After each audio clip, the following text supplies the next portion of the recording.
So this video is on objective 2, graph and describe. This first problem is asking you to describe both of these functions, f of x and g of x. So I see that f of x sort of looks like it's going to be a quadratic, because if I were to continue it on, I could assume that it would be a quadratic function. So I'm going to write the word quadratic for the parent function. On the test itself, I made a difference between the name, so this is the name, versus the equation. So I asked you to write both of them. So the equation of this graph for the parent function, you don't need to write the whole thing out, like what you think this exact equation is. It would just be f of x is equal to x squared, like that. So domain of this function, I'm going to use interval notation, and then I'll show it with the inequality notation. But we're creating those lines around our box like this. Graph, so the one on the left goes to -2 and then up to +2, so -2 comma +2. The -2 has a closed circle, so I'm going to do a bracket, and then +2 has an open circle, so I'm going to do a parentheses. So that is interval notation. Inequality notation is the same idea. You have your -2 and 2. Closed circles is less than or equal to with your x in the middle, and open circles is strictly less than. So you're fine with using either of those methods, but you do need to choose one. Same with range. Range is going from the bottom to the top. It's very tempting for students to think that the x-axis is the bottom, but actually the graph goes further down, and I'm going to estimate that that is at -1. Your graph on the test will be a lot clearer. But from here, what I noticed the students doing is they write it from top to bottom, but it's bottom to top. So that's from -1 to 8. -1 is on the line itself. That is a closed circle. So we're going to close that one up. And this is also a closed circle. So we're going to do 2 brackets. Or we could write it -1 is less than or equal to y is less than or equal to 8. I do take some points off if you forget the y aspect, if you mix it up with the x, or if you're switching up your inequalities as well. So be mindful of that. X-intercepts, I see it's crossing the graph at 2 points. Oh, wait a second, it's not. That is an open circle. That means it is not crossing the x-axis at that point. The only x-intercept is 0. Same with the y-intercept. There's only one y-intercept that is also at 0. There is an endpoint. An endpoint means that your graph is ending at a point. And I see that there is an open circle, which means that there's technically no endpoint on that end, but there is a closed circle, which means that, yes, that is an endpoint. So -2, 8. Maximum, that's the same as our endpoint up at the top. That's the highest point, so -2, 8. The minimum I see is our vertex down here, and that looks like it's at +1, -1.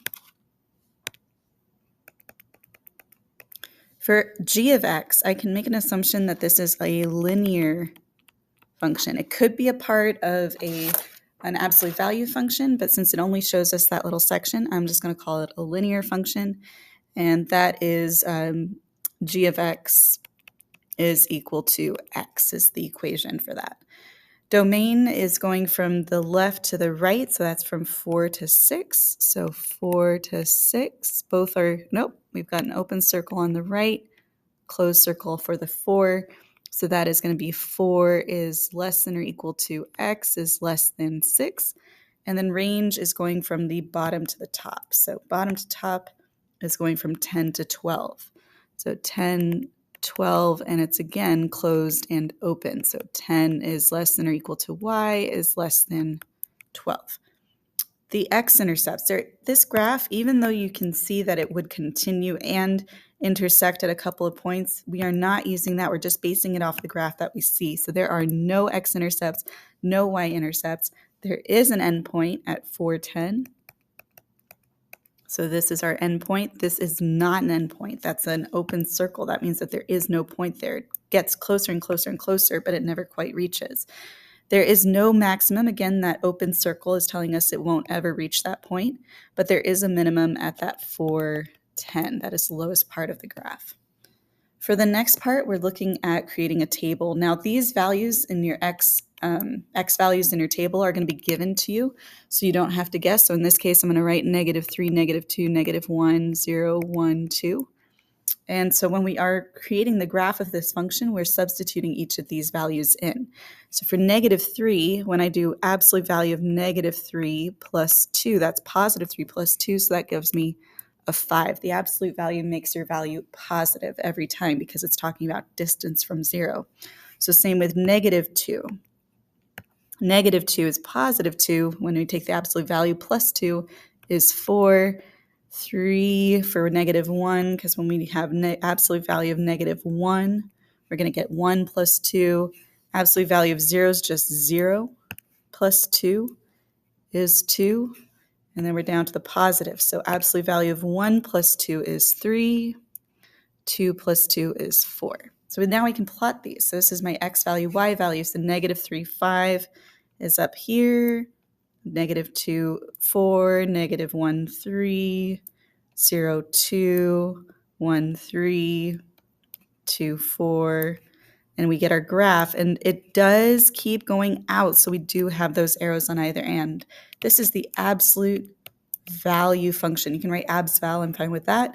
Domain is all real numbers. And I can tell, oops, let's do an N, because when I draw the graph going from left to right, it's got arrows on either end. So that's all real numbers. The range, however, is not all real numbers. We're starting at 2, and then we go up to the top.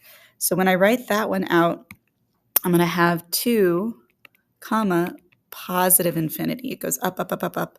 The 2 is included. Infinity is never included. You could also write it as 2 is less than or equal to y is less than positive infinity, or you could write it as y is greater than or equal to 2. Any of these are just fine.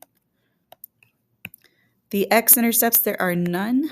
Y-intercept is at 2. There is no endpoint, are no endpoints. There is no maximum. The graph keeps going up, up, up, up, up, but there is a minimum at 0, 2. For this next one, we've got a parent function is cubic because of that little exponent of 3.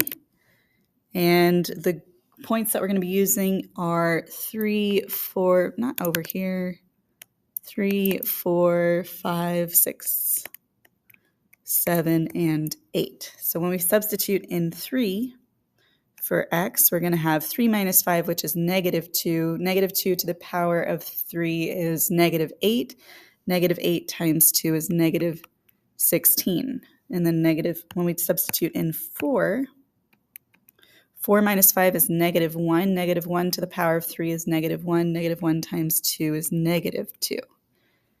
And 5, we'll just make that a 0. 5 minus 5 is 0. 0 times anything is 0. 6 minus 5 is +1. 1 times 2 is 2. 7 minus 5 is 2. 2 to the power of 3 is 8. 8 times 2 is 16. 8 minus 5 is 3. 3 to the power of 3 is 27. 27 times 2 is 54. Of course, you can use calculators to calculate this, and do double check my work. I'm doing this in my head on the last few minutes before I need to leave. So if I do make a mistake, please let me know. We can go over that in class. So 3, -16. Let's go to 3, -16. It's down there. 4, -2. Oh, I'm doing it based on that. So 3, -16. There you are. So that's 10 to 20. Yep, okay. 4, -2 is down there. 5, 0. 6, 2. And then 7, 16. 7. And then 16. It should be right there. So we're getting a little graph. And again, the arrows go in either direction. So when I look for my domain, this is all real numbers going left to right. The arrows will keep going out, out, out, out, out. Same with up and down, out, out, out, out, out. So all real numbers. And for my x-intercepts, I've just got that at 5. For my y-intercept, well, I'm going to need to solve that because that's 0 is equal to 2 times x minus 5 to the power of 3. 0 divided by 2 is still 0, so that cancels that one out. Cube root of 0 is still 0. That cancels that out. When I add 5, I get a y-intercept. That's Miss Hellier going crazy. She's substituting the wrong value. Let's try that again.